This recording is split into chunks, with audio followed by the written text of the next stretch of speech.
Bueno, ahí lo tengo para grabar. Bueno, en realidad, para pensar bien elasticidad, eh, lo primero que uno tiene que tener en la cabeza aquí es un par de cosas que me parece que valen la pena eh, repensar cuando uno mira elasticidad. Básicamente la elasticidad en todos los libros nace o arranca a partir de la ley de Hooke. ¿Estamos de acuerdo con eso? Yo quiero que intervengan para que estemos de acuerdo y que vayamos asentando Sí, las ideas. eso lo hace hincapié cuando hace el gráfico de deformación en función de- del área, creo que era, y que solamente toma la parte en donde no hay deformación, donde es lineal, y ahí es proporcional. A Hay partir de ahí, deformación en todos lados, ¿no? No es que, o sea, tenemos que tener mucho cuidado con el lenguaje. Eh, la ley de Hooke, primero, la primera cosa que tenemos que tener en la cabeza que es un modelo macroscópico, no es un modelo microscópico, ¿sí? Es un modelo macroscópico. Y la ley de Hooke es una ley empírica, ¿sí? Todas las cosas que tenemos que tener en la cabeza, que alguien nació de probar, mirar, experimentar y encontrar de qué variables depende ese experimento, básicamente. Es una ley empírica en un modelo macroscópico. Y todo lo que trata de describir que si un material le aplicás una fuerza, que eso nosotros lo tratamos, después lo terminamos definiendo como fuerzas de tracción o de compresión, en el primer modelo más sencillo, ¿qué hace? El cuerpo se desplaza en las posiciones relativas de, de los puntos del cuerpo, por no decir átomos, vamos a decir de los puntos del cuerpo, hay un desplazamiento relativo, y si ese esfuerzo, esa fuerza que aplicas no es lo suficientemente grande, tiene la capacidad de volver a la posición original. ¿Sí? Eh, lo que se hace originalmente, que es lo extraño, como encargan los libros que no se hacen cargo, es el hecho que definen un gráfico, lo que llaman una región elástica y una región plástica, y analizan o grafican el esfuerzo en función de la deformación. Eso se ocurre en casi todos los libros. La cuestión es que cuando vos graficás el esfuerzo en función de la deformación, no definiste primero qué es el esfuerzo y no definiste qué es la deformación.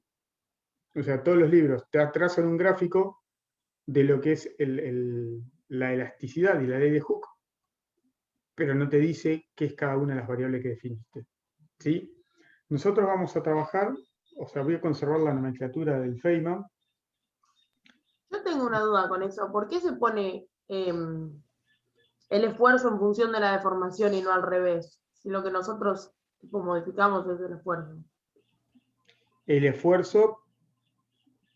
Ah, porque vos Claro, o decís, sea, ¿por qué el claro, esfuerzo está en el eje Y y no en el X? el sentido tendría, claro, el sentido matemático es quién es función de quién, vos lo que estás diciendo. Eso suele pasar. Cuando vean electricidad lo van a ver repetidamente con la ley de Ohm. Sí, nada. Lo que pasa, a alguien se le ocurrió definirlo de esa manera, decir, bueno, mide F y mide delta L, mide F y mide delta L, mide F y mide delta L y se le ocurre cómo escribir la ecuación. Pero, no, o sea, el sentido es cierto porque el delta L es una reacción del sistema a la aplicación de una fuerza. Entonces, lo que vos decís es, mi variable independiente es F y mi variable, si en términos matemáticos, mi variable dependiente es delta L. una preguntita. Sí, Si este estudio que hacen con las deformaciones es muy parecido a lo que vimos nosotros con rozamiento. Es muy parecido, también es un estudio fenomenológico, porque uno en el caso del rozamiento no estudia las interacciones electromagnéticas entre cada punto de cada superficie. no te Acá es lo importa. mismo, ya, claro, acá es lo mismo, pero con otro tipo de interacciones, digamos, que son las deformaciones. Acá vos, perdón, que estoy. Bueno, Salud. gracias. Salud. Vos lo que tenés, si querés, es una respuesta del sistema, en el sentido, en eso se parece a una fuerza Rosse. Es una respuesta del sistema, ¿no? Ante una interacción externa. O sea, vos le aplicás una fuerza al sistema y el sistema reacciona de una manera en particular. ¿Sí? Eh, si quieren verlo en ese sentido. Yo para conservar la nomenclatura usé mucho replico cosas del Feynman porque me parece bien. Digo, para que tomemos en cuenta a partir de ahora, vamos a empezar trabajando con un paralelepípedo así, ¿sí? Y vamos a llamar este eje H, la misma nomenclatura tiene este W, H la altura, W el ancho y L el largo, para tenerlo en cuenta para cuando describamos distintos comportamientos, ¿sí? Cuando uno va a estudiar la elasticidad, lo que hace es decir, bueno, agarra un cuerpo y lo somete, por ejemplo, a un esfuerzo de tracción. La otra cosa que hay que decir, que cuando uno analiza esto, cuando uno lo somete a un esfuerzo de tracción, el cuerpo está en equilibrio, ¿sí? Hay que tomar en cuenta cuáles son las cosas físicas que hay atrás de todo esto. El cuerpo está en equilibrio, es decir, voy a pretender que no se mueva en principio. En equilibrio implica otra cosa, se podría trasladar con velocidad constante.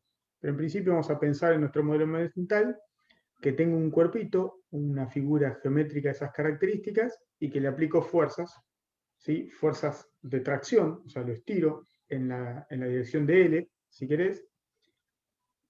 ¿Y qué hace? Lo estira. Obviamente lo que uno entiende a primera vista es que hay un cambio en L, que lo voy a llamar L más delta L, hay un cambio en H, que ese cambio final va a ser H más delta H, y un cambio en W, W más delta W. O sea, el sentido común nos dice que no tenemos más materia que esa. Si uno, sin saber nada, dice voy a estirar un cuerpo, es como si tuviera un pedazo de masa, ¿no? Si yo lo estiro, sé que dispongo de una cantidad de material finito, y ese material ni se agrega ni cambia. Entonces, si lo estiro a un lado, se va a tener que achicar en las direcciones transversales o perpendiculares porque no tengo más material. ¿Sí? Se tiene que conservar el material que tengo de alguna manera. ¿Sí? Por así decirlo de una manera fácil, así a primera vista lo que pensaría uno. Entonces, claro, si yo estiro un material en una dirección en particular, como en este caso en la dirección de L, evidentemente lo que yo llamo delta H y delta W, el sentido común me dicta que tendrían que tener signo negativo, porque en las direcciones transversales se tiene que achicar porque conserva la cantidad de material. ¿Estamos de acuerdo en eso? Sí, sí. Bien. Dicho eso, lo que sabemos experimentalmente es que si uno grafica el comportamiento ante un esfuerzo de tracción, que es lo que se conoce como la ley de Hooke, en este eje pone el esfuerzo, que no sabemos qué es, todos los libros cuentan alegremente, ponen el esfuerzo, te muestran la ley de Hooke, te dicen experimental, y acá tenés ¿No la es fuerza deformación. sobre área? Ahora vamos a llegar a eso, pero yo digo el mecanismo con el cual está encarado en la mayoría de los libros. O sea, te tiran la ley de Hooke, te dicen este es el comportamiento de un sistema, pero en realidad no definieron formalmente qué es el esfuerzo y qué es la deformación, y en realidad hay que meditarlo un poquito eso. Entonces vos ves algo así. Una parte recta y la otra parte que empieza a cambiar así. Hasta acá.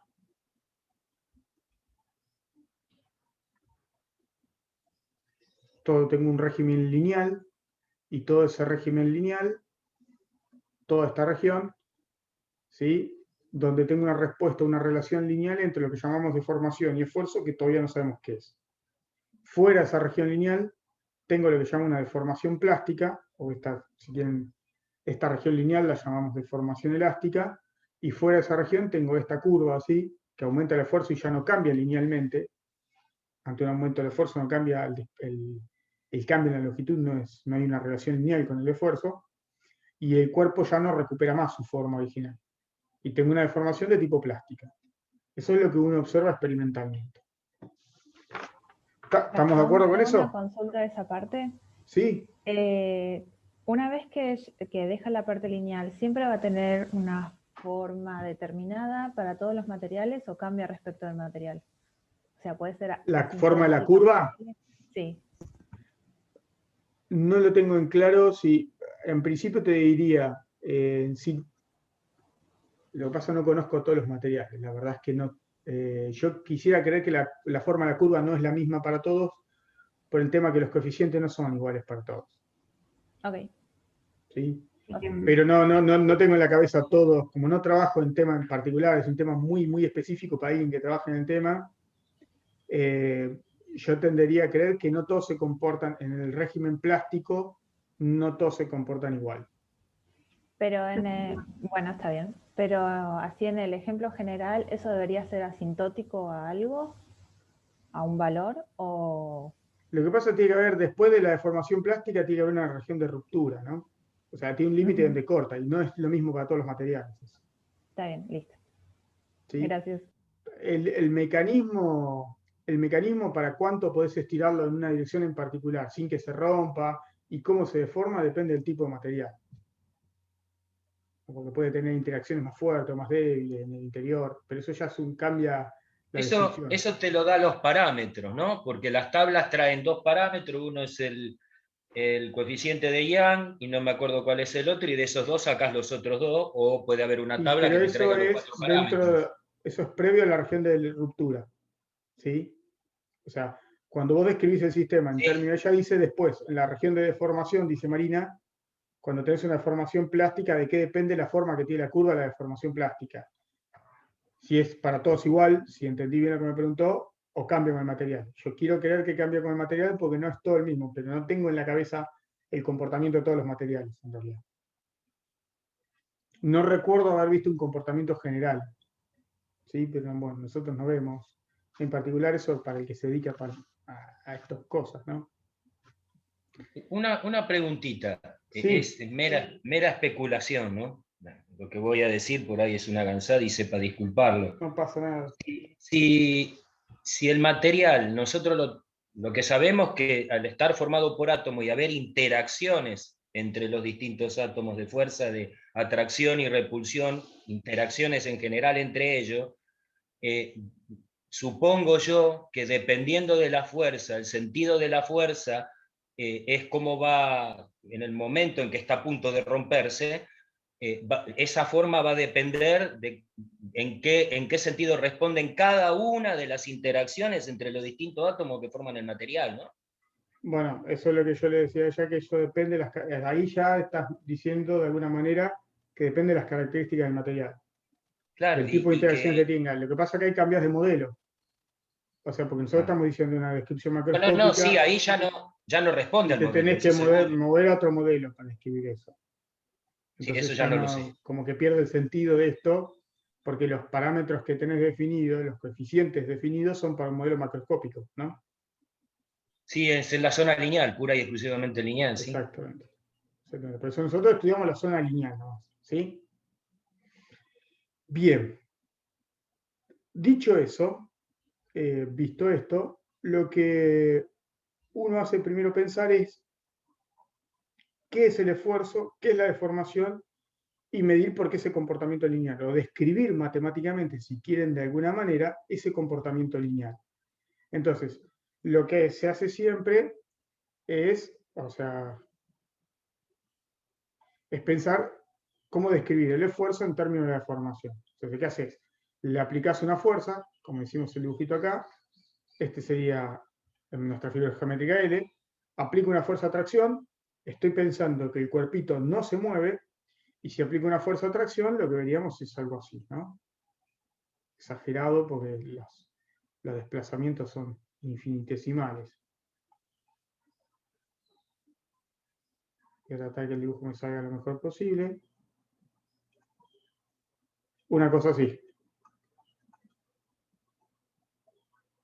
El cuerpo está quieto, la suma de fuerza a cero, se produce un estiramiento, que yo voy a decir que en nuestro modelo mental estamos suponiendo que la fuerza está distribuida, es otras cosas, la hipótesis que estamos metiendo, que la fuerza está distribuida uniformemente sobre toda la superficie. Eso es la superficie que me da HW, ¿no? H por W, la superficie transversal al estiramiento. Entonces, en esta superficie, la fuerza está aplicada uniformemente, o está distribuida uniformemente en toda la superficie. Con muy buena voluntad y cariño, estoy pensando que si experimento un estiramiento delta L, si esto se porta bien, es delta L sobre 2 de cada uno de los lados. Y aplico fuerzas iguales de cada lado, ¿para qué? Para decir que está en equilibrio, ¿no? ¿Estamos de acuerdo con todo eso? Bien. Si uno juega o hace la experiencia, o pudiera tener la habilidad de replicar la experiencia, suponiendo que delta L es mucho menor que L, condición mínima que necesito, porque si no las cosas no funcionan, uno podría ver que la fuerza es proporcional a delta L. ¿Sí? O sea, uno observa experimentalmente que la fuerza es proporcional al estiramiento que produce. O al revés, el estiramiento es proporcional a la fuerza que aplica, si quiere.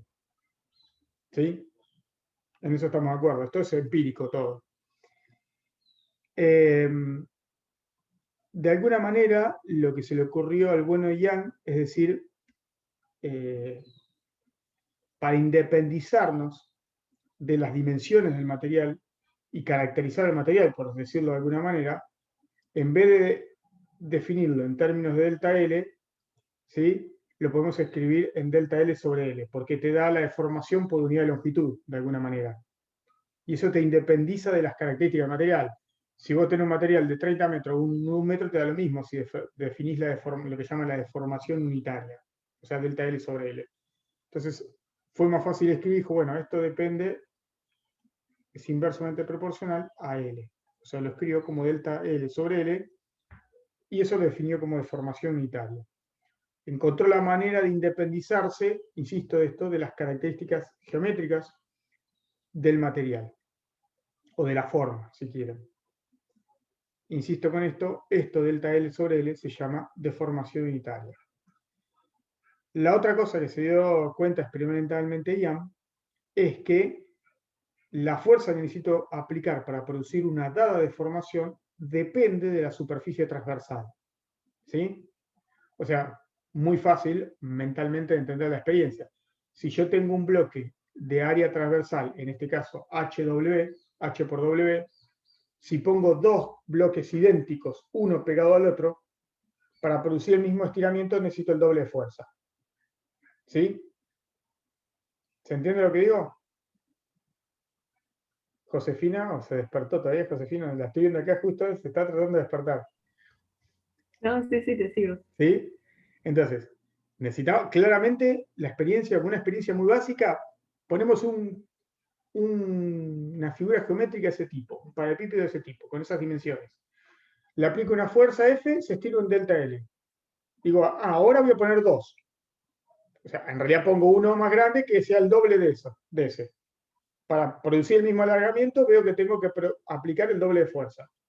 Se me doy cuenta que claramente es directamente proporcional a la superficie transversal, al esfuerzo, sobre la cual está distribuida uniformemente la fuerza.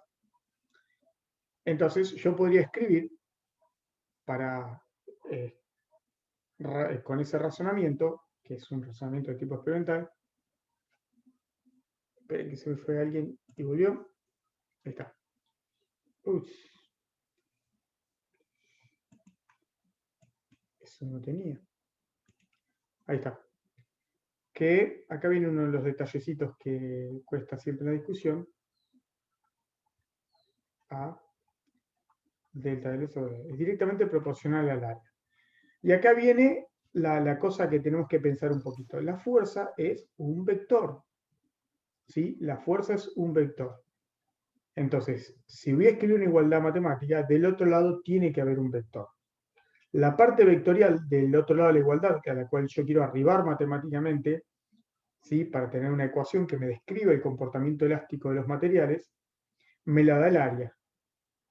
No sé quiénes de ustedes han llegado a análisis 2, pero uno podría ver que las superficies tienen una orientación, son superficies orientables algunas. Entonces, sobre una superficie puedo definir una orientación en particular. ¿Sí? Entonces, lo que me da la parte vectorial del otro lado es el área. Lo que voy a hacer es, como para nosotros nos manejamos escalarmente, o vamos a ver el esfuerzo como un escalar en determinadas condiciones, lo que voy a hacer es, básicamente, empezar a pensar que esto lo trabajo con un módulo. ¿Sí? Pero lo que me aporta la parte vectorial de cada lado son la fuerza y el área transversal a la fuerza. ¿Sí? ¿Le había quedado eso claro o no? Entonces, como siempre, Hasta ahora sí. Young debe haber experimentado, y la única conclusión que le faltaba de todos estos experimentos, ¿qué era? Es decir, bueno, ya sé que depende, es directamente proporcional al área transversal, directamente proporcional al cambio de longitud, o el cambio de longitud es directamente proporcional a la fuerza, e inversamente proporcional a la longitud para independizarnos de la forma del material.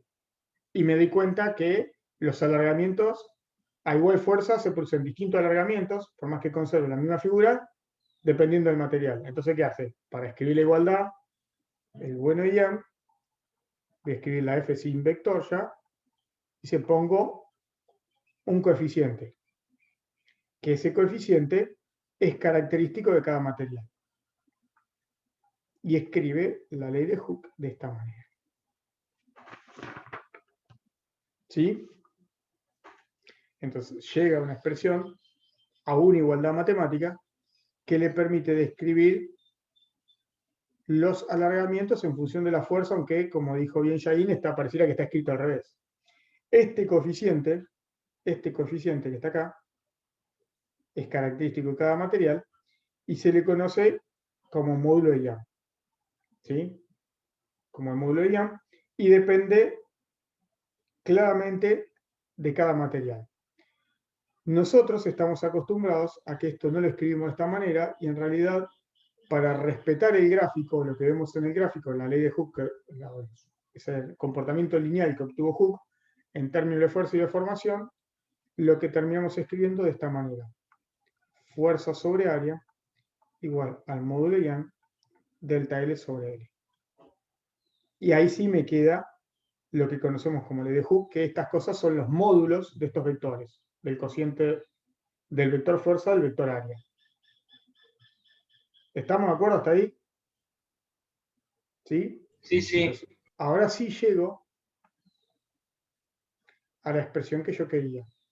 Fuerza sobre área, en este caso lo vemos como una magnitud escalar, ¿sí? Y lo llamamos esfuerzo. No sé con qué letra lo habrán, en general lo puede hacer con la letra E. El esfuerzo es directamente proporcional al módulo de Young y a lo que llamamos deformación unitaria, delta L sobre L. ¿Sí?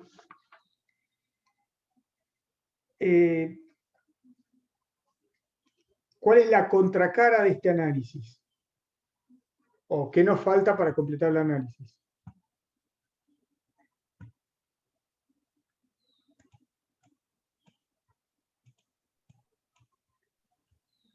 Y como las deformaciones, tipo, cómo se reduce perpendicularmente al esfuerzo. Exactamente.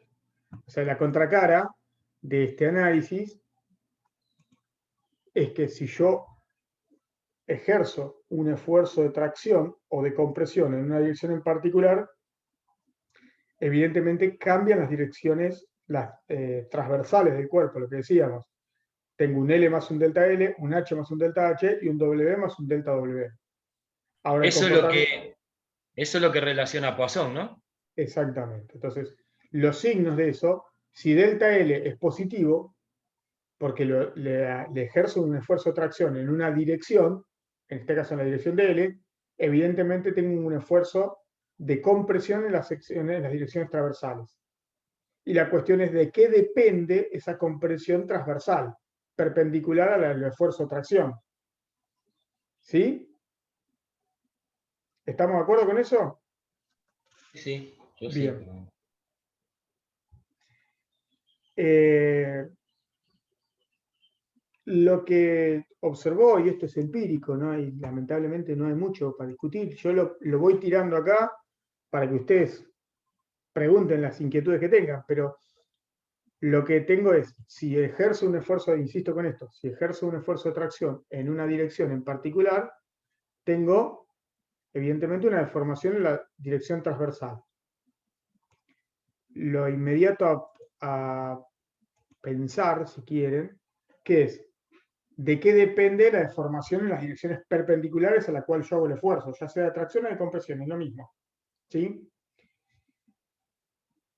La contracción la contracción en las direcciones perpendiculares a la que hago el esfuerzo depende de los cambios, lo cual es totalmente razonable. Depende de la deformación unitaria, es lo que se dieron cuenta experimentalmente, y proponen un modelo que funciona bien. Dicen, bueno, si yo estiré en esta dirección, en la dirección de L, en este gráfico, la deformación o contracción lateral, lo que se llama contracción lateral, o sea, en las direcciones perpendiculares a la cual aplico el esfuerzo, depende de la deformación unitaria en L. Entonces, experimentalmente uno podría ver que delta W sobre W es igual a delta H sobre H, y esto lo puedo escribir como un coeficiente, que se llama coeficiente de Poisson, delta L sobre L, lo cual nos parece re lógico. Nosotros agarramos un elástico y lo vemos, ¿sí? Que es el mejor ejemplo. Tenemos un elástico grueso, una bandita, la estiramos y se va afinando en las direcciones transversales, ¿o no? Entonces, la contracción lateral la podemos expresar de esta manera. Lo interesante de esto es que las contracciones en las dimensiones laterales, las contracciones laterales o simplemente la contracción, es directamente proporcional a la deformación unitaria. ¿Sí? Con esto me refiero a que es directamente proporcional a delta L sobre L. Y si es proporcional a delta L sobre L, uno podría decir, bueno, acá yo podría jugar, y si delta L sobre L, ¿quién es? Esfuerzo sobre módulo de Young. Claramente. Multiplicado por menos sigma. ¿Sí? Sigma, que es lo llama coeficiente de Poisson o módulo de Poisson, ¿sí? Es característico de cada material y tiene una particularidad, que sigma puede tomar valores solamente entre 0 y 1,5, valores positivos y entre 0 y 1,5. ¿Sí? Fíjense que puse signo menos, ¿no? O sea, a todos le quedan claro por qué el signo menos acá, cuando escribo la deformación o la contracción lateral. Porque se comprime. Y tiene que pasar lo contrario a lo que le pasa a delta L. Si delta L se comprime, delta W sobre W tiene que aumentar, ¿no? Y si delta L lo estiro, o sea, delta L, la deformación unitaria, estoy estirando, tengo un esfuerzo de tracción, las secciones transversales se tienen que comprimir, por eso el signo menos. ¿Estamos? ¿Sí? Entonces, fíjense que esto es muy sencillo, esas dos ecuaciones me determinan todo el comportamiento de deformación volumétrico de un cuerpo. ¿Sí? Y ahí viene lo más importante que para mí es decir que el módulo de Young y el módulo de Poisson me determinan completamente las propiedades elásticas, y acá viene la salvedad, de un material homogéneo e isótropo no cristalino. ¿Sí? Y eso es lo que hay que prestar atención, la letra chica. Si el material, ¿por qué todas estas cuestiones? Porque nosotros decimos que alegremente el esfuerzo, para nuestros conocimientos matemáticos, el esfuerzo es un escalar, en principio. En este modelo limitado, en un modelo homogéneo e isótropo, ¿sí? El esfuerzo es un escalar. ¿Por qué? Porque en la realidad, ¿sí? En la realidad, estos materiales, estos coeficientes, pueden cambiar. Si el modelo no es, si el material no es isótropo, en todas las direcciones podrían cambiar. Entonces necesitaría 9 coeficientes para determinar completamente, por ejemplo, el módulo de Poisson o el módulo de Young. Profe, Sí, eso pasa en las estructuras cristalinas, eso sí, eso me acuerdo algo de sí, cuando pero habíamos acá lo que visto. le pedís que no sea Y cristalina para que por no sea eso, repetitiva, pero sí el no, coeficiente. pero por eso, inclusive el esfuerzo de corte, dependiendo de la estructura del cristal, es diferente según la dirección. Exactamente. Lo que pasa en nuestro modelo más básico, nosotros decimos el comportamiento del material es homogéneo isótropo, o sea que en toda dirección se comporta igual, en la dirección XX, YY, ZZ, XZ, XY, por eso necesitas una matriz de 9 elementos. En realidad, para definir si el material no es homogéneo isótropo, necesitas una matriz de 9 elementos para describir el comportamiento completo. Entonces, las limitaciones del modelo es que estamos pensando que el material que estamos trabajando insisto con esto, es homogéneo e isótropo, y no cristalino.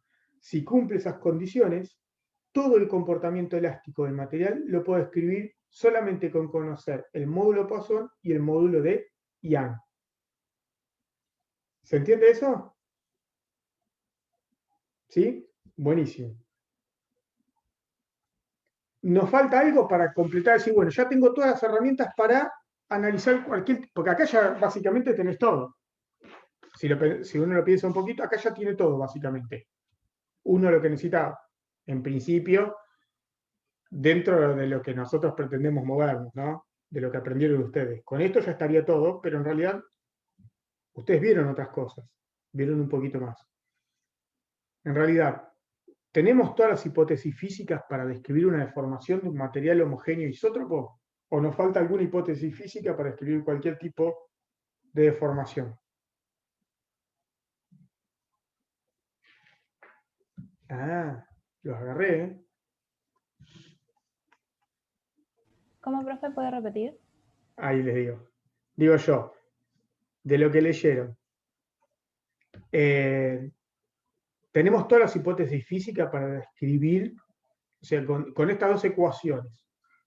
No tenemos que mencionar ninguna otra hipótesis física válida que esté implícita, pero no la mencionamos en la descripción. Decir, bueno, ya puedo agarrar cualquier material y describirlo alegremente. Lo comportamiento que elástico, hablamos ¿no? es que tiene que ser, lo que dijimos es que nosotros respondemos todo esto en base a un modelo.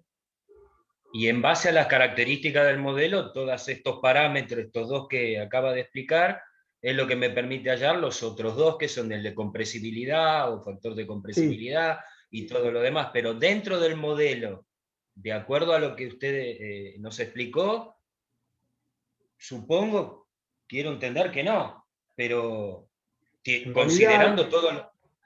estrictamente nos falta mencionar algo, estrictamente, y algo que es lógico. En realidad, esas dos ecuaciones hay que sumarle una cosa más, que es que vale el principio de superposición. ¿Sí? Al modelo de todos los requisitos físicos que tenemos. El principio de superposición me está diciendo que, como las deformaciones tienen un comportamiento lineal con la fuerza, ¿sí? Vale el principio de superposición. Es decir, estiro un poquitito un cuerpo, produce una deformación. Siempre dentro de límites elásticos. Estiro un poquitito más, ¿sí? Y sigue valiendo. Entonces la deformación total es la suma de las deformaciones. ¿Por qué? Porque son directamente lineales con la fuerza. ¿Sí? Y eso porque vale el principio de superposición. Puedo sumarlos. Me parece que lo más interesante de todo eso es el hecho de que valga el principio de superposición me permite analizar lo que vamos a hacer ahora. Que no sé si lo leyeron y se dieron cuenta que por eso uno lo puede hacer. Si le prestaban atención al Feynman, lo que hace inmediatamente después de definir estas cosas, te analiza un caso particular. Dice, bueno, agarro un bloque y lo meto en el agua, por ejemplo. Un bloque de dimensiones L, H y W lo mete en el agua. ¿Sí? ¿Qué situación particular tiene? Si H, W y L no son extremadamente grandes, la presión sobre todas las caras es la misma, en principio es casi la misma. Entonces lo que tengo un sistemita, como el que vimos recién, esperen que estaba viéndole la cara, a ver qué cara de qué me ponían. Entonces, vamos a borrar todo esto. Entonces, si yo agarro el bloquecito que teníamos,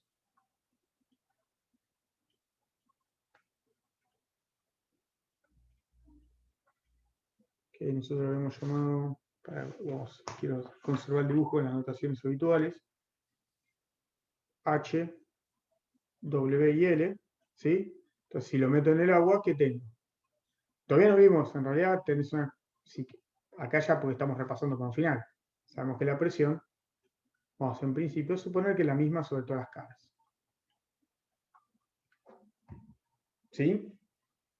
La presión es la misma sobre todas las caras. ¿Estamos de acuerdo? Entonces, ¿qué pasa? El bloque va a cambiar su volumen. Bueno, Acá también metemos el camino de la presión, que ya ustedes la vieron, que es la presión. Presión es fuerza sobre área, así que se parece al esfuerzo, ¿no? O sea, dimensionalmente son la misma cosa.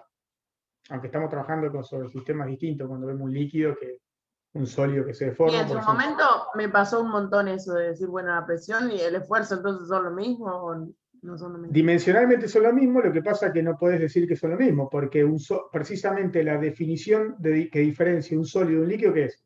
Que uno puede ser sometido a esfuerzo de corte y el otro no.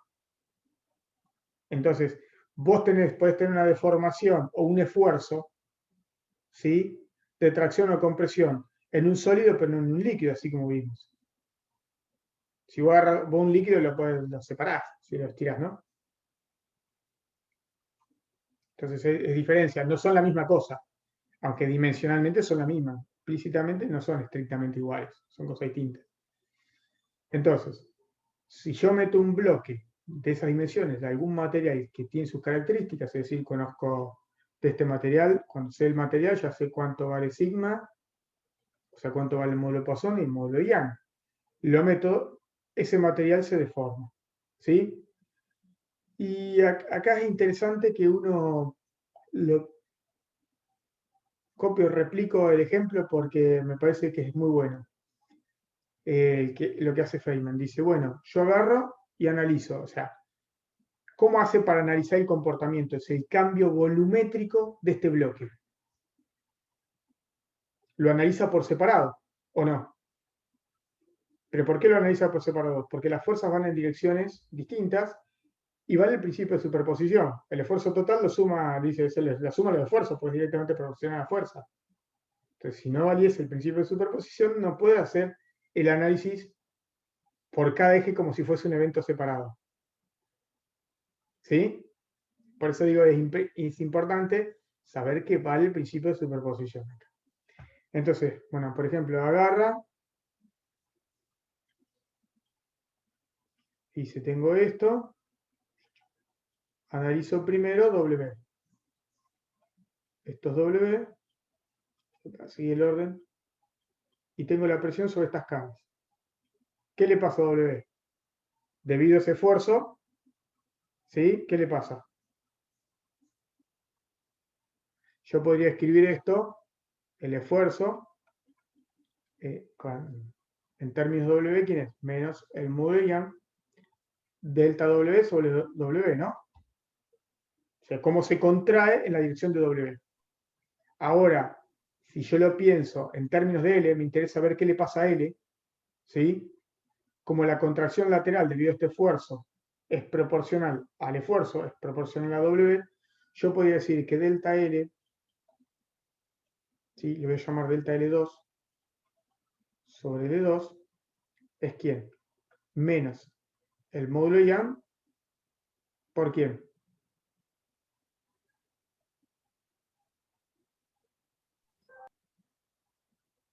Módulo de Poisson por delta W sobre W. Claro, esto es proporcional a delta W sobre, perfecto, estaba viendo si lo tenía bien escrito, y delta W sobre W, ¿quién es? Esto es menos sigma, yo esto lo podría escribir como menos el esfuerzo sobre el módulo Young, ¿no? ¿Estamos de acuerdo? Si yo miro, el otro lo voy a hacer acá arriba, así me queda el lugar para lo que yo quiero. Díganme si algo no se entiende, ¿eh? Pero estamos construyendo algo, ahora van a ver a qué vamos a llegar. Miro el mismo bloque y miro la presión sobre estas caras, P y P. Esto es H, ¿no? ¿Estamos de acuerdo?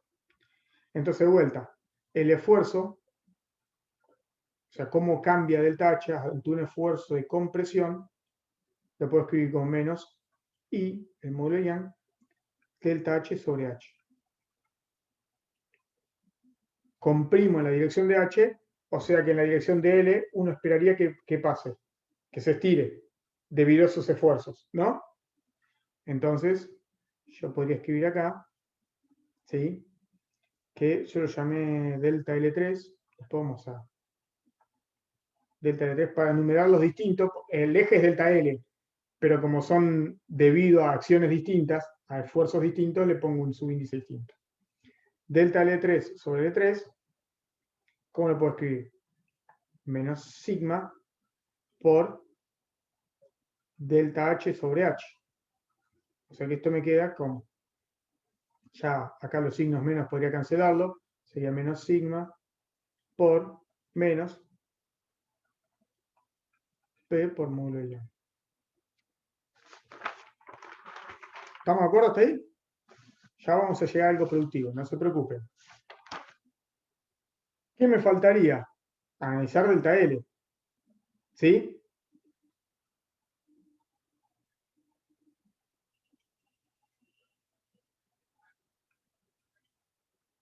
L, tengo un esfuerzo así.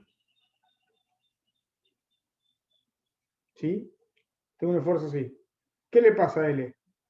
Se comprime nomás.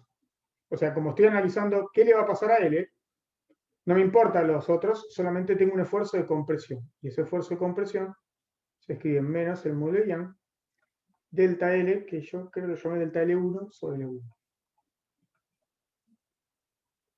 ¿Sí? Entonces, tengo esfuerzos sobre todas las caras, ¿no? Y a este cuerpo le pasa algo en particular. Si me limito a analizar qué le pasa al eje L, ¿sí? Si me limito a analizar qué le pasa al eje L, yo podría escribirlo, voy a cambiar de colores para que quede, los otros son análisis particulares y esto es la suma de todo. Yo podría escribir que el cambio en delta L sería delta L1 más delta L2 más delta L3, ¿no? Es la contribución de los tres términos, ¿o no? Sí. Sí. Si hago esa contribución, delta L, yo lo podría escribir como ¿quién? Menos P sigma L1 más, no, porque lo estoy anotando para conservar la anotación, P L2 módulo Young más sigma P L3 módulo Young. En realidad L1, L2 y L3 es lo mismo, es quién, L, ¿no? Entonces yo podría terminar escribiendo esto de manera resumida, menos, si yo creo que saqué para que quede más cómodo, menos P por L sobre el módulo de Young, ahí mejor, y esto que me queda, 2 sigma, si no lo escribí mal, 1 menos 2 sigma, ¿no? Si puse sigma menos afuera. Si paso el L dividiendo, fíjense que pude escribir la deformación unitaria que experimentó ese bloque debido a esfuerzos iguales e idénticos en las tres caras, como, ¿quién? Menos el esfuerzo sobre el módulo de Young por 1 menos 2 sigma. Esos L1, L2, L3 que escribiste son los delta, ¿no? No, son los L. Lo que pasa es que yo le puse L1, L2 y L3 para diferenciar debido a qué cara estaba, debido al esfuerzo que estaba analizando. Uno era aplicado al esfuerzo sobre W, otro sobre H y otro sobre L. Entonces lo llamé L1, L2, L3. Pero sería como el L0, el L inicial. Claro, es el L. Por eso es el L para los tres, es el mismo. Es la longitud inicial de la barra. Le hago una consulta, ¿no? Sí. ¿Se puede? Si yo tomo el enfoque que utiliza Sears, es muy similar a ese, pero cambia en este sentido.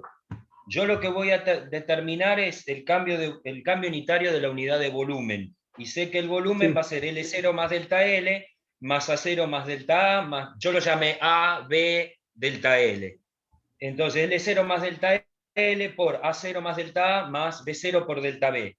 Hago la distributiva, me queda todo un polinomio donde la primera parte queda L0 por A0, B0, que es el volumen 0, y al final de toda esa, y despreciando los que tienen delta por delta, que son unidades muy pequeñas, despreciando esa unidad muy pequeña, me hago que el delta B sobre B0 es igual al delta L sobre L0 más delta A sobre A0 más delta B sobre B0. Ahora, ¿qué me queda? Me queda delta L sobre L0 menos sigma por delta L sobre L0 menos el sigma por el otro delta L sobre L0, porque se achican las dos dimensiones perpendiculares a la del estiramiento.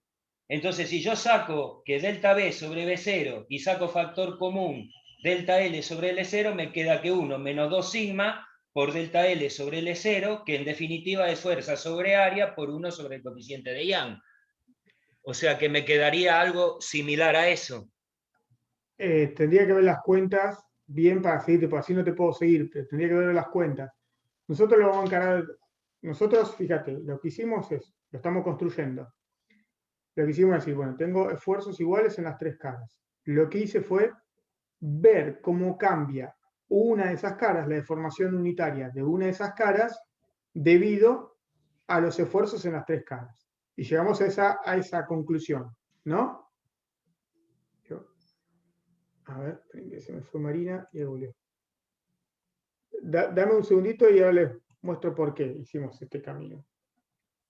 Llegamos a esto. No, igual está bien. Lo que pasa que a mí me confundió un poco cuando empezó a cambiar, puso L1, después cambió de nombre L2, L3 y allá estaba W y H, pero en realidad ya entendí lo que hizo, ya comprendí. Bueno, No. es porque uno le pone nombres distintos porque dice son contribuciones de esfuerzos distintos. Está bien, yo lo único que hice fue cambiar la letra, nada más. O sea, el enfoque que hizo usted fue armarla al revés de lo que figura en el libro, pero en realidad ahora entiendo, está bueno, es lo mismo. Pero sí. porque el análisis así es cortito, porque vos mirás lo que le pasa a un solo eje y ahora usas un poquito de matemáticas. Decís, bueno, yo sé que el volumen de esta cosa, esta figura, y acá voy a usar un poquito de matemáticas, es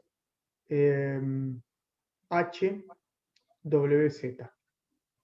Si yo hago el diferencial total, y esto es la única cosa que ustedes no tienen obligación de conocer, si yo hago el diferencial total de B, de lo que aprendimos de matemática, esto se podría escribir como el diferencial de B con respecto a H por diferencial de H más el diferencial de B con respecto a W por diferencial de W más el diferencial de B con respecto a... no, acá no es Z, es L, ¿no? Casi hago lío.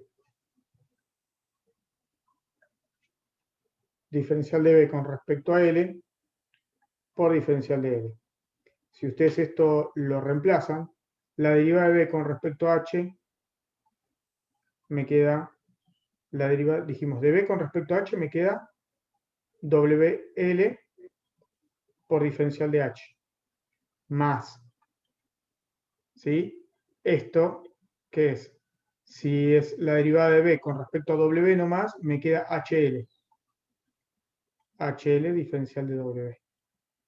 Más, si hago la derivada de B con respecto a L, me queda HW por diferencial de L. Como acá tengo el volumen, ¿sí?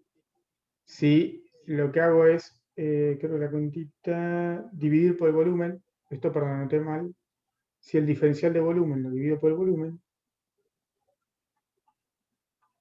a cada uno de estos términos lo tengo que dividir por ¿quién? HWL.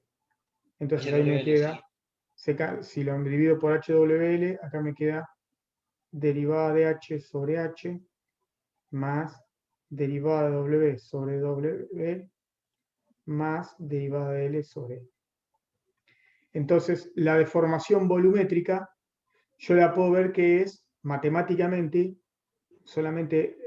con solamente hacer el diferencial total, puedo ver que la deformación volumétrica es la contribución de la suma de las deformaciones de cada uno de los ejes, de las deformaciones unitarias de cada uno de los ejes. ¿Estamos de acuerdo con eso? Sí, sí. Entonces, si la deformación volumétrica unitaria es la suma de las contribuciones, yo al hacer una ya tengo todas, porque todas son iguales acá. O sea que es esto multiplicado delta L sobre L por 3, ¿o no? Sí. ¿Sí? ¿Se entiende lo que digo o no? Si alguien no entiende, por favor que me lo diga. No lo entiendo con todos esos diferenciales, pero lo entendí cuando lo leí del libro, así que... No, lo que pasa es que esto es, esta definición de diferencial total es de análisis 2. Es la única forma, la única que se escapa. Entonces, es una forma de diferenciar una función de varias variables. Es un diferencial Sí, que total. se- Entonces, lo que llegás acá, esto es la deformación volumétrica, esto está hecho en forma diferencial, pero vos podrías escribir de manera idéntica que delta W sobre B lo puedo escribir como delta L sobre L más delta W sobre W más delta H sobre H, lo escribí al revés, pero mismo. Entonces digo que la deformación volumétrica unitaria es la suma de las deformaciones unitarias de cada uno de los ejes. Lo demostré. ¿Sí o no? Sí, sí. Acá, como tengo que las deformaciones delta L sobre L me da lo mismo. Yo podría poner acá delta H sobre H, es exactamente lo mismo. ¿Por qué? Porque justo en este ejemplo elegí un caso en que las deformaciones laterales, ¿cómo son en los tres ejes? Simétricas, uniformes. Iguales, idénticas. ¿Sí? Sí. Las perpendiculares son idénticas. Son todas idénticas. Entonces, acá lo que nos quedaría es que delta B sobre B, ¿sí? Sería esto sumado 3 veces, o sea, esto por 3, ¿no? Sería Sí. menos 3 veces, para que lo quiera escribir bien, 3 veces la deformación, el módulo Young, por 1 menos 2 sigma. ¿Sí? Si yo saco el esfuerzo para el otro lado para conservar la misma forma o la misma estructura que teníamos de antes, P, ¿qué me queda? Menos el módulo de Young, voy a poner menos acá afuera, el módulo de Young sobre 3 por 1 menos 2 sigma, ¿sí? Y acá me queda delta B sobre B. Y armé la misma estructura que venía teniendo hasta ahora. Y delta B sobre B, para nosotros, ¿quién es? La deformación volumétrica. Entonces, P sería el esfuerzo volumétrico. Y este coeficiente que tengo acá, esto que está acá, es lo que llamamos Es el habitualmente coeficiente de compresibilidad. el coeficiente de compresibilidad o, ¿sí? O beta. O el módulo de elasticidad o la inversa, que es con el coeficiente de compresibilidad. Yo lo llamé módulo de elasticidad, a esto lo llamas capa. Es el módulo de elasticidad, entonces conservé la estructura y escribí que el esfuerzo volumétrico es menos capa delta B sobre B, ¿sí? Como esto se comprime, el delta B va a ser negativo, entonces me da que el esfuerzo es positivo. Siempre se tiene que compensar eso, ¿no? El esfuerzo siempre tiene que ser positivo. Es una cantidad por definición positiva el esfuerzo. Entonces, como delta B es negativo con el menos de adelante, me lo transformo en más. ¿Qué cosas puedo sacar de acá? Déjenme borrar un poquito. Lo construimos. Lo más interesante de este análisis es que uno construye la deformación volumétrica con solamente usar lo que aprendió antes. ¿Sí? Y las hipótesis que tiene, que vale el principio de superposición, y con este ejemplito construye todo fácil. Entonces llega una expresión para deformación volumétrica, y la otra cosa interesante que uno mira acá, que este módulo de compresibilidad tiene que ser positivo. Si este módulo de compresibilidad tiene que ser negativo, antes no habíamos visto, dijimos arbitrariamente o alegremente, que el módulo de Poisson tiene que tomar valores entre 0 y 1,5, pero no justificás ahí por qué. Acá recién se justifica por qué el módulo de Poisson conviene, no estrictamente es así, que tome valores entre 0 y 1,5. Creo que puede tener valores negativos o menores que 0, pero no estoy seguro. No me acuerdo. No, lo que dice el libro es que como que no está demostrado con un fundamento físico de fondo, pero que en la práctica siempre se encontraron módulos mayores que 0. Por eso, sí, casi siempre, creo que hay casos en que puede ser negativo, pero no me acuerdo bien, ¿sí? No estoy seguro, menores que 0, pero en la práctica siempre se ha tomado que esto, sigma, el módulo de Poisson, vale entre 0 y 1,5. No hay justificativo para eso, no hay justificativo, pero uno se da cuenta de acá, en realidad, acá te das cuenta que tiene que tomar valores entre 0 y 1,5, porque si no, capa es negativo, y vos lo que podrías tener es un cambio de volumen que haga que el esfuerzo sea negativo. ¿Sí? O sea, imagínate la situación. Si este K, el módulo de compresibilidad, o el módulo de elasticidad de volumen, fuese negativo, porque sigma toma un valor, no sé, 1, ¿no? Entonces K es negativo, ese signo negativo con este menos se hace más, y si cambia el volumen, si el volumen se reduce por un esfuerzo de compresión en todos los ejes, el esfuerzo sería negativo, y eso no puede pasar. Y si la situación fuese al revés, o sea, no sé, supongamos que yo tengo el bloque y quiero ejercer presión uniforme, pero como de tracción sería, no sé, Sí. lo relleno con un Esfuerzo de gas, tracción en los genero tres ejes. compresión. Sí. Ese menos se iría, ¿no? Y ahí te cambia, no se va el menos, pero lo que tenés el delta B es positivo. Ah, vos decís por qué pasa con el signo menos. Claro, bueno, sí, ahora te entiendo. Sí, tenés que cambiar, tenés que ver cómo quedaría el signo de delta L sobre L de vuelta. Bueno. Ese que borramos acá. ¿Sí? Sí, porque te cambian los signos de esto. Esto que está acá, ahora te entendí. Esto te cambia y esto también. En realidad, porque acá no tenés un signo menos, tendrías un signo más, ¿no? Claro, y cambia por menos los otros. Exactamente, en vez de tener 1 menos 2 sigma, te va a quedar 2 sigma menos 1. Es exactamente el No, mismo no. razonamiento cambiando los signos. Exacto. Sí. Eso es cierto. Bajo las mismas condiciones y el mismo modelo, ¿no? Exactamente. Entonces uno lo da vuelta y cambia el signo ahí, pero sí, es verdad eso. Entonces, esto nos sirve para razonar la forma general de la deformación o el esfuerzo de volumen en términos de la deformación unitaria de volumen. Con esto definís el módulo de compresibilidad, si querés de alguna manera, y terminás viendo que el módulo de compresibilidad depende únicamente de quién, del módulo de Young y del módulo de Poisson. O sea, por eso uno dice al principio, dijimos hace un rato que todo tipo de deformación que tenga en un cuerpo, si el cuerpo es homogéneo isótropo y no cristalino, ¿sí?, la puedo definir en términos del módulo de Young y el módulo de Poisson. No necesito nada más. Con eso tengo toda la información necesaria. ¿Sí?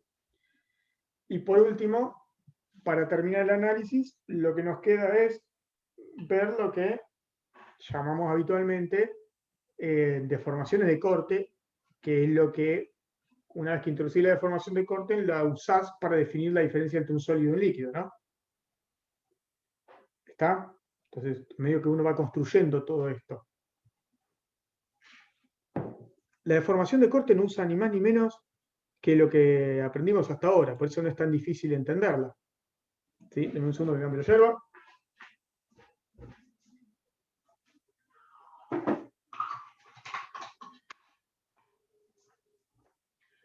Si siguieron, por eso yo recomiendo seguir el Feynman, porque construye, siempre construye el tipo. O sea, construye en términos de lo que va sabiendo. Dice, bueno, pude construir la deformación volumétrica en términos de quién? De las deformaciones de cada uno de los ejes, usando el principio de superposición y lo que aprendí de la ley de Hooke. ¿Sí? Las deformaciones, los esfuerzos y las contracciones. Y hace lo mismo con la deformación de corte.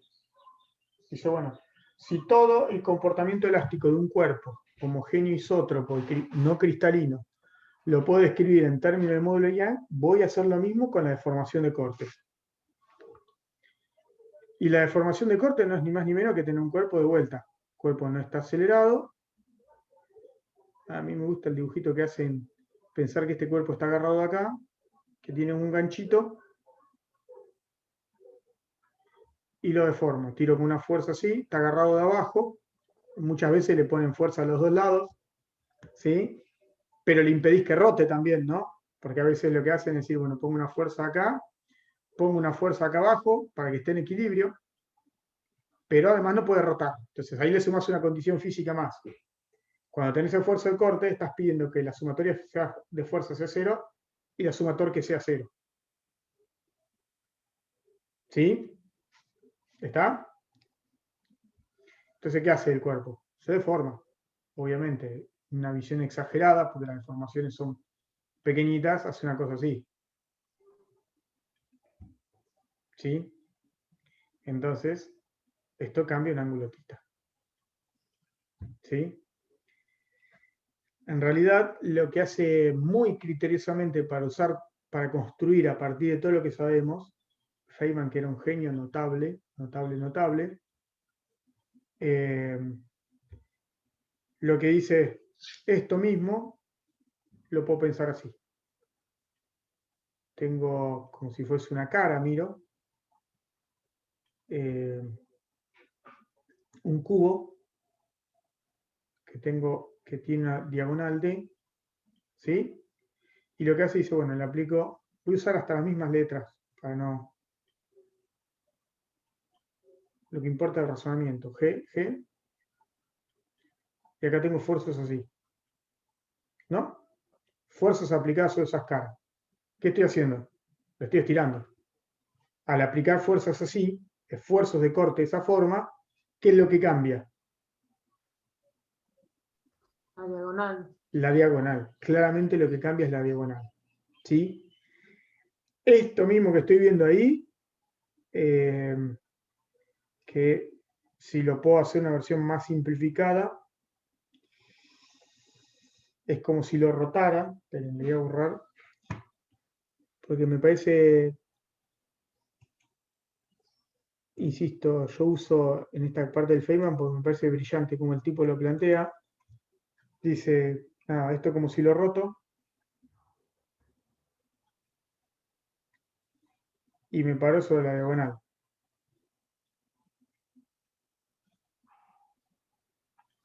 Esta es la diagonal, ¿sí? Y es como pensar que sobre la diagonal tengo esfuerzos así, ¿sí? Estos son o sea, la componente resultante en esta dirección y en esta dirección, ¿sí? Entonces, si uno saca las componentes, es como si tuviese un raíz de 2g a 45 grados, es por eso el raíz de 2, ¿no?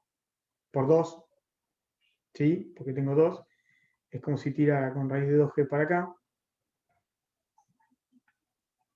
G es una fuerza, si quieren le ponemos F, me da exactamente lo mismo. Vamos a cambiarle, vamos a poner F, así no les resulta tan chocante.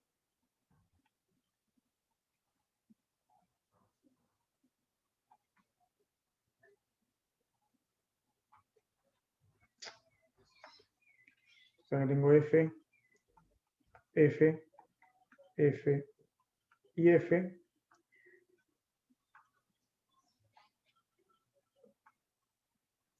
Entonces es como si yo tirara con una fuerza, raíz de 2F para acá. Si me paro en la dirección de la diagonal, raíz de 2F sobre acá. Y acá comprimo con la misma fuerza, ¿no? Por eso se estira la diagonal. ¿Están de acuerdo con eso? O sea, ver esto, el primer dibujo es ver esto. Ahora, ¿cómo lo vinculo con...? El problema es vincularlo con ese esfuerzo de corte. Y muy, muy criteriosamente, como siempre, Feynman, un tipo brillante, realmente. Brillante, brillante. Y lo que sabía es cómo explicar las cosas. Entonces, lo que hace es decir, bueno, voy a usar lo que sea hasta ahora. ¿Sí? Lo que sea hasta ahora, de vuelta, miro un cubo, y dice, bueno, yo tengo un cubo. Puedo usar esto que usé, este segundo dibujo que hice acá, ¿sí? Lo puedo usar pensando en un cubo. Si yo tengo un cubo y aplico una fuerza F así acá, una fuerza de compresión acá y una fuerza de tracción acá, es lo que tengo allá con el crecimiento de la diagonal, ¿no? ¿Sí? Lo que va a hacer es cambiar la diagonal. ¿Está? Y esto lo sé ya, porque esto lo aprendimos recién. Si yo hago esto, ¿qué hace? En un eje se va a tratar de estirarse en una dirección y comprimirse en la otra. Y eso hace que cambie la diagonal. Y esto lo hace muy fácil. Si llamo a esto, yo creo que lo llamé a esto L, esto acá lo llamé L, y esto de acá lo llamé H. De lo que vimos recién, delta L sobre L, el que comprimo, lo puedo escribir como ¿quién? Si yo no me equivoqué, lo puedo escribir como, ya despejando, 1, estoy repitiendo algo ya ustedes vieron recién. Lo de Young, sí. 1 sobre el módulo de Young, fuerza sobre área, ya despejé delta L sobre L.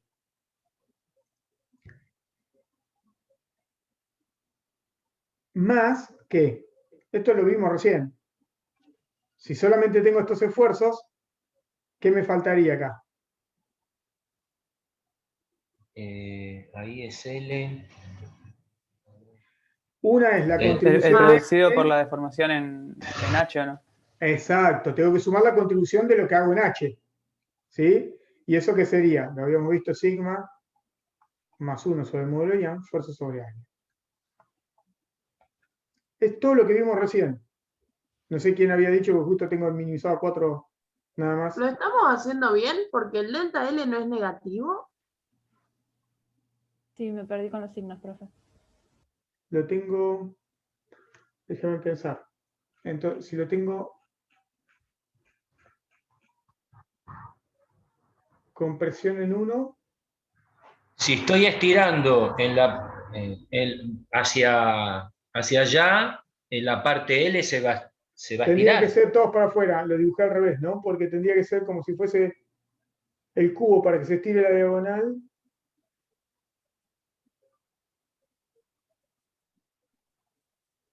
Lo dibujé al revés. Claro, lo dibujé al revés. Porque en realidad, en ese efecto, lo que estás haciendo es transformarlo en una línea. No sé si se llega a ver, pero en el Feynman está igual. Tienes compresión en uno y tracción en el otro. Sí, pero si no, acá no verías el estiramiento igual de la diagonal, ¿no?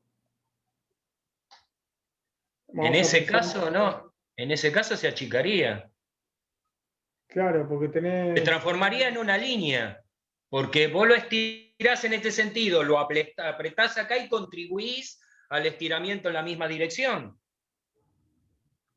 Pensemos... No sé si me está entendiendo lo que le digo. Sí, sí, sí, sí. Si yo aprieto y estiro, estoy contribuyendo en este sentido.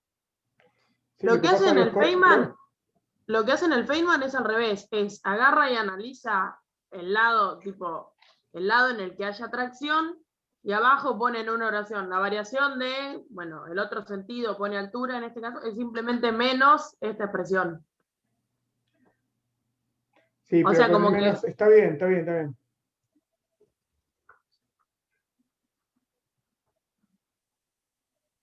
Está bien. No tendría...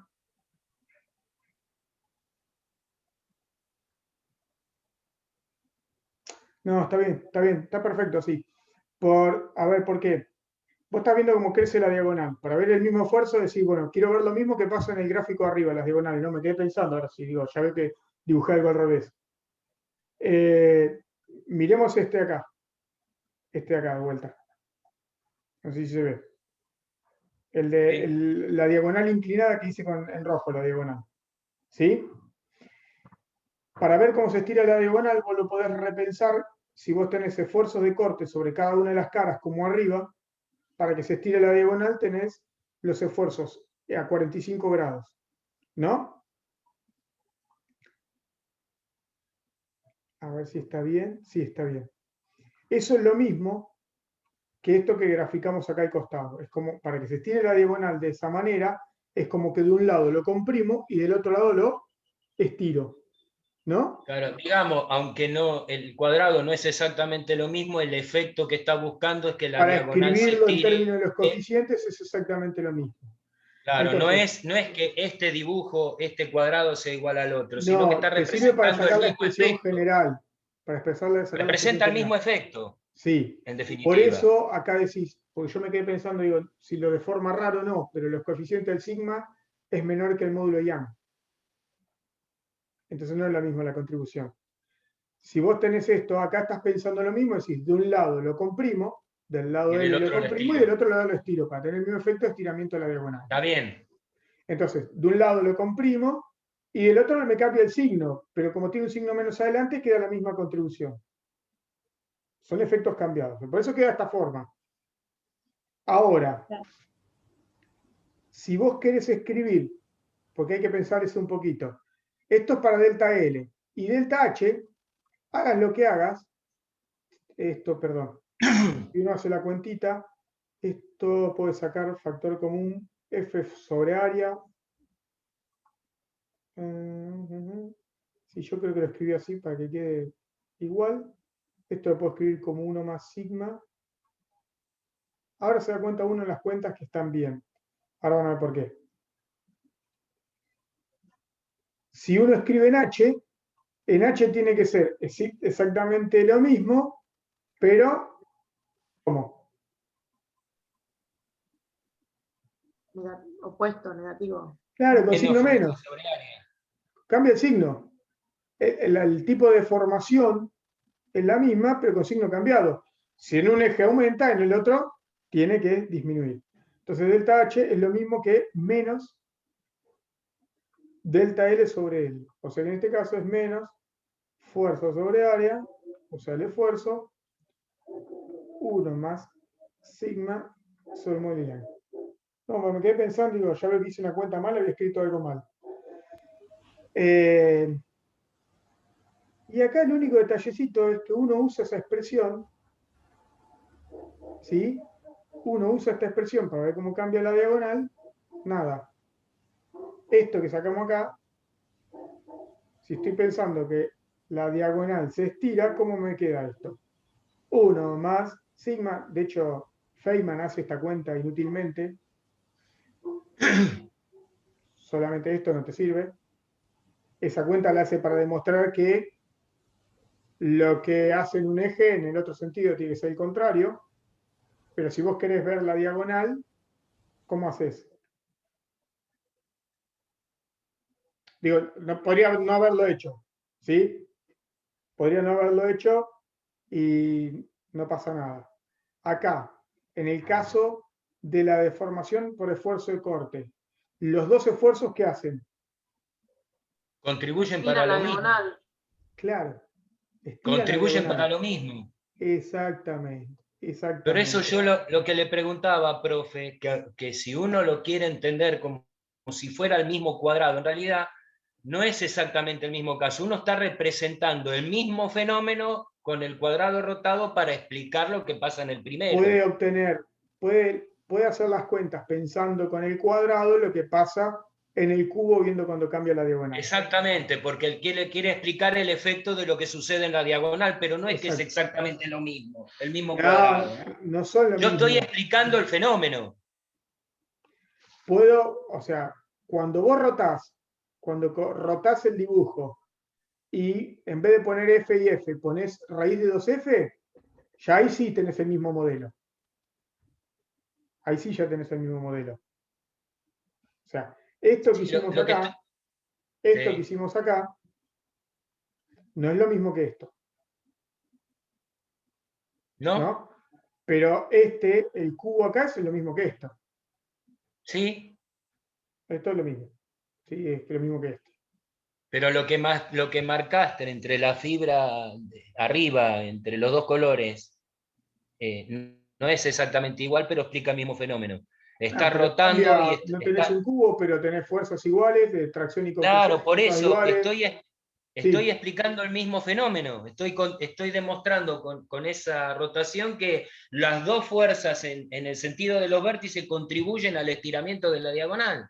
exactamente, exactamente. Lo único, o sea que cuando uno quiere escribir el estiramiento de la diagonal, ¿qué hace? Ya, ¿esto cómo me queda? Es como si yo mirara delta L, como si, por eso digo, el de abajo, o sea, digo, miro uno, es como si mirara este. Delta L, si esto lo llamo L, de acá a acá, entonces el estiramiento de la diagonal, que es lo que usa Feynman, que alegremente lo hace, pero cuesta seguirlo, El estiramiento de la diagonal lo puedo escribir como quiera. 1 más sigma sobre el módulo IAM por fuerza sobre área. ¿Qué es la fuerza? ¿Quién la llama? G la llama él.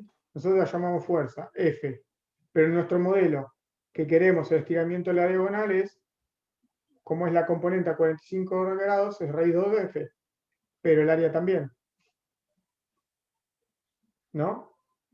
Sí, porque el área se puede representar como un vector. Exactamente, le cambié la dirección al área.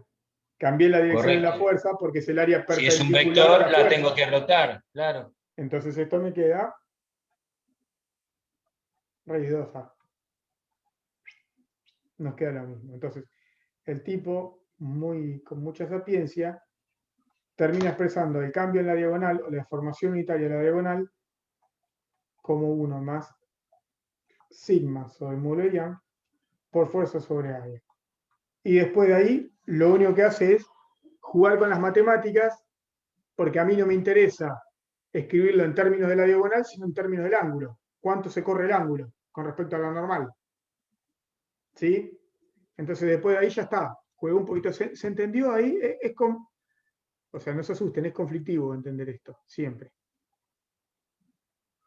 Si les sirve de consuelo, no es fácil.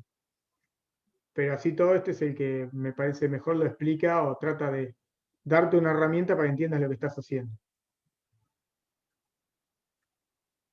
Bueno, ya me lo vendió, profe. Ahora tengo que bajarlo. Sí, es muy buen libro. De hecho, para mí es el mejor libro que hay de física básica para entender física. Después, para hacer problemas es otra cosa. Pero para entender la física con mucha paciencia, el Feynman 1, para ustedes, para mecánica, es el mejor que hay. ¿El libro usted lo bajó en dónde? ¿Dónde lo había puesto para descargar? En el Drive está.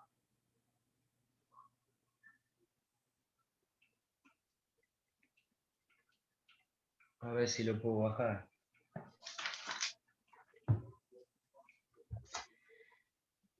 Bueno, dicho eso, lo único que resta, no sé si lo vamos a hacer los 2 segunditos, porque es una pavada, pero tiene algún sentido lógico, es jugar con ese angulito que escribimos arriba. Cómo expresar la deformación en términos de θ, cómo cambia el ángulo, que es lo único que te queda. Y eso no tiene nada del otro mundo. O sea, básicamente uno lo que hace es esto, se juega con este triángulo,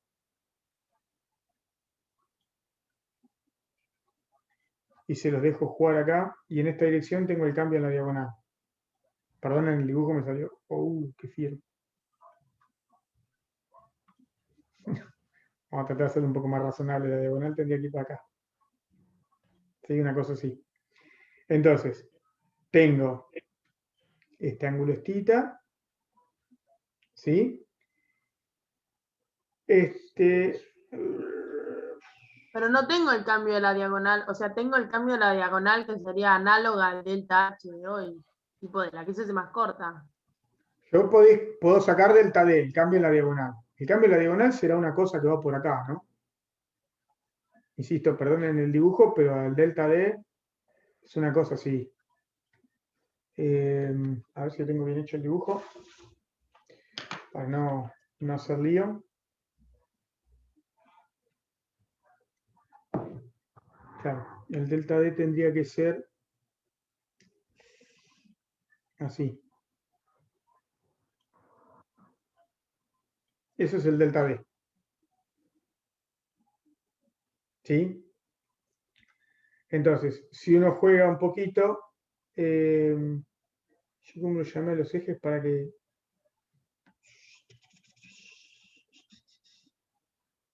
¿Y a quién llamé? Ah, sí, después le hice un dibujito aparte. Si esto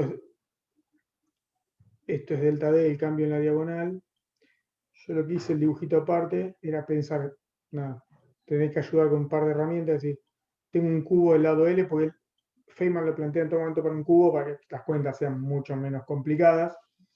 Entonces vos tenés algo así. Esto es θ, la deformación angular, esto es un delta y esto es L. ¿Sí? Entonces si uno juega con esas cuentitas, Si los ángulos son pequeños, porque las deformaciones tienen que ser pequeñas, para titas pequeñas, pequeño que eso no lo aclara él, uno puede hacer la aproximación que la tangente de tita es Es aproximadamente igual a tita, tita. y esto es aproximadamente el delta sobre L. Si uno hace esa cuentita,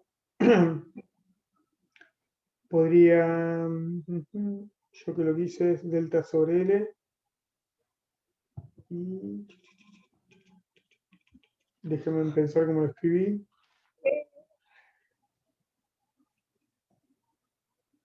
Ah, sí. Hice la cuentita tita, perdón, porque tengo que, el Alzheimer no es gratuito, tita, que es delta sobre L, uno puede jugar un poquito las cuentas, y esto es raíz de 2 de tita, es raíz de 2 delta D, casi me olvido, sobre L.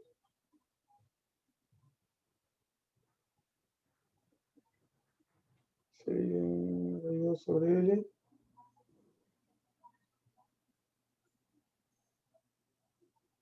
¿Por qué lo escribí así? Tengo un segundito, porque ahora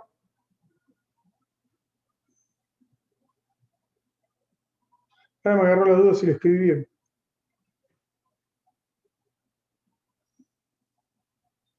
Delta D, tita sobre D, ¿está bien?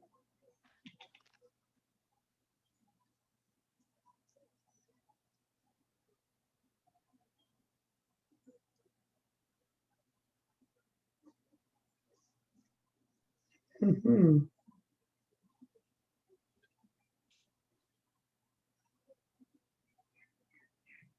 Sí, y ahora lo que hacía el Feynman era multiplicar arriba y abajo por raíz de 2. Y tipo L por raíz de 2 es el tamaño original de la diagonal. Y te queda delta D No, sobre está D. bien, está bien, está bien.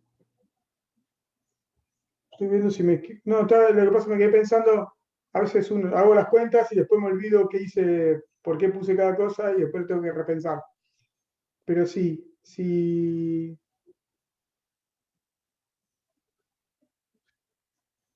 claro. Multiplico, sí, sí, está bien, está bien. Perdón, ¿eh? Lo que pasa es que tengo que repensar, a veces me quedo pensando si están bien. Pues nada, yo repito, me hago las cuentas para ver si las cosas están bien. Esto es delta L sobre L. Y lo que hago es multiplicar y dividir por raíz de 2, raíz de 2, por raíz de 2, por delta D. Y abajo, raíz de 2 por L.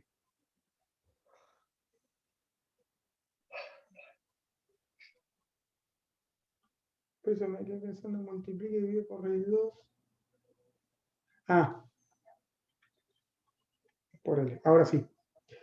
Sí, sí, sí, porque si no, no quedaban las cosas. Esto es delta sobre L, raíz de 2 por raíz de 2 por delta D, es 2 veces delta D, y raíz de 2 por L es D. Y ahora sí quedan las cuantitas. No me gustaban, por ahí que no sé, me quedé distraído y no me gustaban. Y ahora 2D delta, o sea, 2 veces tita, la relación de delta D sobre D con tita, es un factor 2, ¿sí?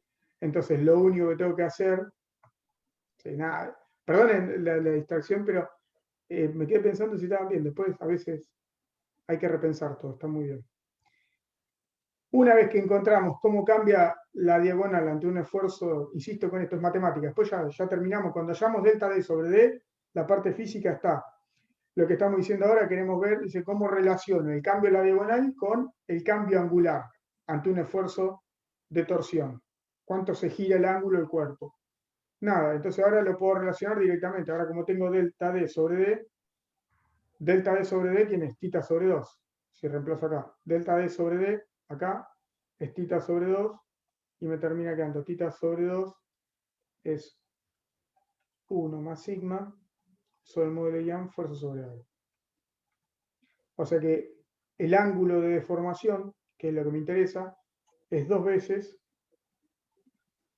por 1 más sigma sobre el módulo Young por el esfuerzo. Y ahí encontré la expresión para el ángulo de deformación. Para el ángulo de deformación en términos de lo que ya sabíamos, del esfuerzo, ¿sí? Tal como lo conocemos, y de los dos coeficientes que dijimos que necesitamos para describir cualquier tipo de formación.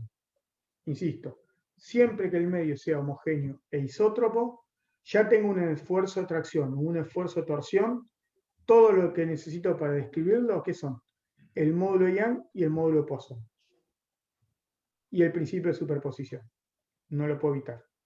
Con eso ya puedo describir todo el comportamiento elástico. Una cosa que no aclaramos, que haga todo esto que está acá. Háganme acordar. Todo esto que está acá, ¿cómo se llama? Para que no veo.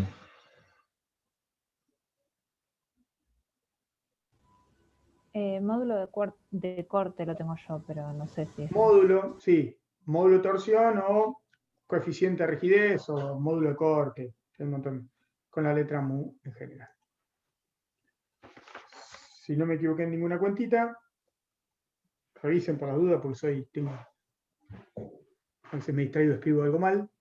Entonces, puedo escribir la deformación por torsión en términos mismos coeficientes. Y con eso tenemos, en principio, todo lo que vieron ustedes básicamente de elasticidad y un poquito más, porque creo que Marcos lo definió directamente, no lo analizó. No lo hizo por ese lado, lo hizo por el No lo hizo método por que eso. yo le había comentado. Son dos maneras distintas, pero se llegan exactamente a lo mismo. Lo que tiene este camino es que uno construye todo. O sea, No, ya define- lo compré el Feynman, ya lo compré, me gustó. Ya compré Feynman. No, a ver, insisto con esto para que les quede claro. O sea, este camino es de construcción y uno a partir de la definición empieza a armar todo. ¿Sí?